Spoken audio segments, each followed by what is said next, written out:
Good afternoon. I just want to re-emphasize what Chief Oates has already talked about.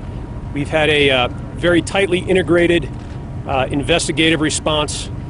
The FBI currently has approximately 100 folks on scene, closely integrated with the Aurora Police Department, as do other federal agencies. So the ATF as well is here in force with more than 25 folks. We are working on interviews. We are also collecting evidence, and we are trying to run leads that span beyond Colorado at this point. I want to emphasize, at this point, we do not see a nexus to terrorism, but we are continuing to look, and we are being as cautious as possible with the investigation as we move forward. So the Joint Terrorism Task Force, representing at least 23 federal, state, and local agencies, is on site. And again, we are lashed up tightly with the Aurora Police Department and working in a very coordinated fashion. I'll be followed by Chief Oates, and we'll be prepared to take questions. Again, I thank all our colleagues in law enforcement for their support today. I'll make a note that Senator Udall has joined us, and we're very appreciative of all the support from all the community leaders who are standing behind me. With that, I will take a modest number of questions. Any idea on the motive of this? Have you talked to the suspect? We are not speculating on motive. Chief, can you walk us through the timeline of this? When it inside the theater? Okay, let's do one at a time. How did he get inside the theater? That is under investigation. I will tell you that his car was parked right outside the back door. Can you walk us through the timeline of this, when it began, kind of point by point, and how much time elapsed? Again, we were on scene within a minute or a minute and a half, and we immediately arrested the suspect in the back of the theater. From our first call to his apprehension was about a minute to a minute and a half. Chief, you have people inside the theater habitually, off-duty police officers working the theater. Were they on scene? We often have off-duty police officers working at this theater. They were not working there that night, but as I said, the response was very rapid. Have you heard a suggestion? Make an attempt to get away? He surrendered without any significant incident to our officers. Why did you choose Batman? I'm sorry? Why did you choose Batman? I'm not going to get into why he did what he did. We simply that's not something we're prepared to discuss. Yes, sir. Just a couple of questions. Have you heard one suggestion that he was dressed not as Batman? I'm sorry? Have you heard a suggestion that he was dressed as a Joker? No, he was dressed as I described. Did he say anything to you? We wouldn't. That's not something we would discuss in this setting. Can you tell me what primary weapon he used to fire at people? Of the 4 weapons you've described, one of them being in the car. There's pretty significant evidence that he used the AR-15 within the theater, the shotgun within the theater, and a .40 caliber Glock. In the end, he was in possession of 2 .40 caliber Glocks. So which one he used in the theater or both, that's something we're working on. You have an order that he used in it. We're simply not prepared to tell you how many magazines. There's an awful lot of forensic and ballistic evidence. We will be in the theater for quite some time working that crime scene through. So we're not in a position to share that with you.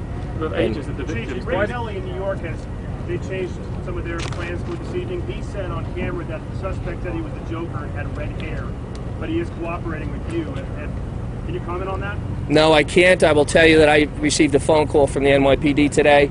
I used to work for that agency, and I discussed the matter with them, but beyond that, I have nothing to say about that. Do you have a right to have those weapons legally? I know we're working up the investigation of those weapons, but I don't know what their legal status is. We have the assistance of alcohol, tobacco, and firearms in that workup, and we'll see where that goes. But that's something that I'm not prepared to talk about right now. Did anybody else? We are not sure what we're dealing with in the home. They appear to be incendiary devices. There's some chemical elements there, and there are also some incendiary elements. They're linked together with all kinds of wires. As a layman, it's not something I've never seen before. We have a lot of very smart bomb techs up there trying to figure out what we're going to do. Why did he tell you that there were explosives in his apartment? We don't know why he told us that. Some of the victims' children. He's cooperating though, somewhat. Sounds like he's talking to you. I'm not going to discuss what he's told us. Aside from that speeding ticket, has your department ever been made aware of this individual at any point?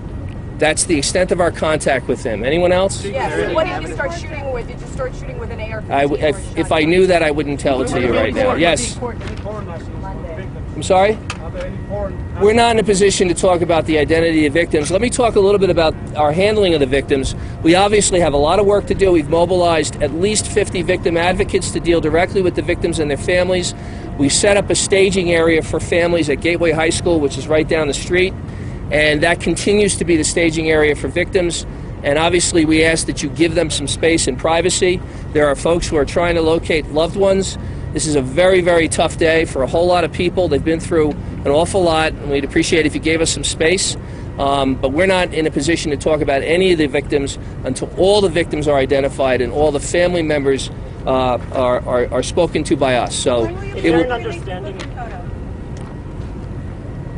I'm not prepared to release his booking photo today, and I don't know when we'll do that. Yes, sir. Is it legal to carry assault rifle in this state?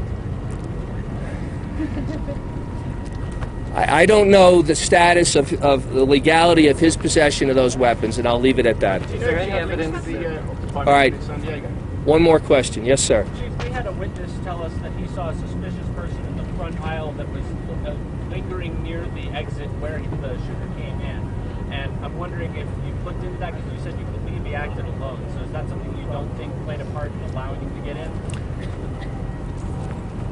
We have information as to what occurred in the theater based on the roughly 200 interviews that we have made, and we have ballistic evidence inside that suggests how the shooting went down, but we have so much investigation to do, and that's the kind of evidence for a prosecution, not for a discussion at this time. Are there cameras in those? Logical evaluation of the shooter. That door, you couldn't access that door from the outside. It has to be open from the inside. We're not prepared to discuss any theories about how he got in there with the weapons, but we will tell you that his car was parked right outside the back door. Are there cameras in those theaters? How long did the entire thing last? If you got 911 call starting at 12:39. We know there are a lot of rounds fired very rapidly. We know we were there within about a minute and a half to 2 minutes from when we were called. Now, in an event like that, you know, we can surmise as how much time it takes for someone in that traumatic event to call 911 and get through and dispatch to us. That will all be looked into. I think we'll leave it at that. Thank you very much, folks. We will offer an update to you at 7 p.m. 7 p.m. and that update will be at Aurora City Hall. Okay? Thank you very much.